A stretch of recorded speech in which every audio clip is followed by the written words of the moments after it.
In 2005, my coworker Matt and I were working in a rundown shared office space above a noisy movie theater in Seattle when he walked in.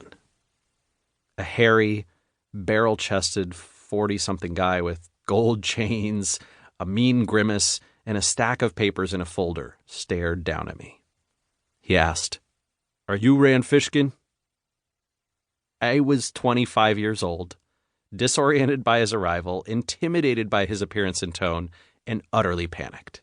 I'm usually a terrible liar, so was taken aback by how quickly a response left my mouth. "Sorry, I don't think he's here." We exchanged a few more words, but I remembered none of them. My heart was pounding. I hated lying, but I also had no idea what might happen if I identified myself. Matt just put on his headphones and pretended to be engrossed in whatever website he was working on. When the extra from The Sopranos left, I called Jillian, president of our 3-person firm, who also happens to be my mom. I told her about the unexpected visitor. She guessed he was a debt collector sent by one of the firms to whom a bank had sold our debt. Oh, right, the debt, the $500,000 we owed in my name to finance our struggling consulting business. 10 minutes after I returned to my apartment, actually Geraldine's apartment, I was unable to pay my half of the rent with my sometimes tiny, sometimes non-existent paychecks, and couldn't pass a credit check either. I heard a knock on the door. Assuming it was Geraldine carrying something she didn't want to put down to turn the key, I opened up without looking through the peephole. It was the debt collector. "Ha, gotcha," he said. I was mute. "You're pretty good, kid. I totally bought that act today." Scared senseless, I just stared at him. He handed me the folder of papers I'd seen in his hand earlier and said, "Rand Fishkin, you've been served."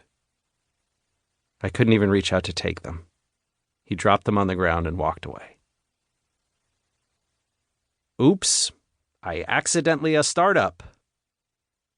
In the summer of 2000, I was 21, with a year of college to go at the University of Washington in Seattle.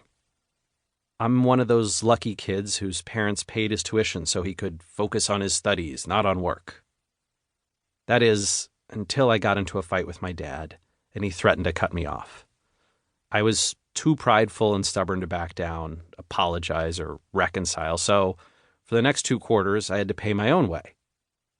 I worked part-time at the Wizards of the Coast Game Center, a giant arcade gaming event center and retail shop around the corner from campus.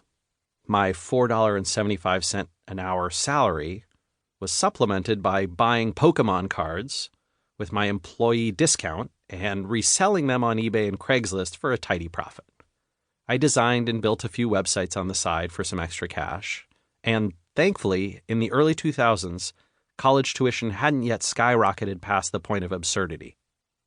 A full quarter, including books, only cost around $3,000, a sum I scraped together while still managing to have enough to go out to the movies, buy the occasional used video game, and pay the rent on my small shared apartment. But 2 classes away from graduating, I threw in the towel. Part of it was the cost, part of it was the lack of value I perceived from school, but a lot of it was because of a failed romantic relationship. Long distance plus breakup equals broken heart. I wish I could say entrepreneurship was the catalyst for dropping out, but the truth is the other way around. I wallowed in a little self-misery, watched a lot of X-Files reruns, and only then realized I needed something to do besides work retail. Web design was my path of least resistance. In 1981, my mom, Jillian, started a marketing consultancy in Seattle, helping small businesses with their logos, yellow page ads, brochures, and other print and advertising materials. In the late 1990s, her clients started asking for websites, and she recruited me to learn front page, Dreamweaver, and HTML so I could help out.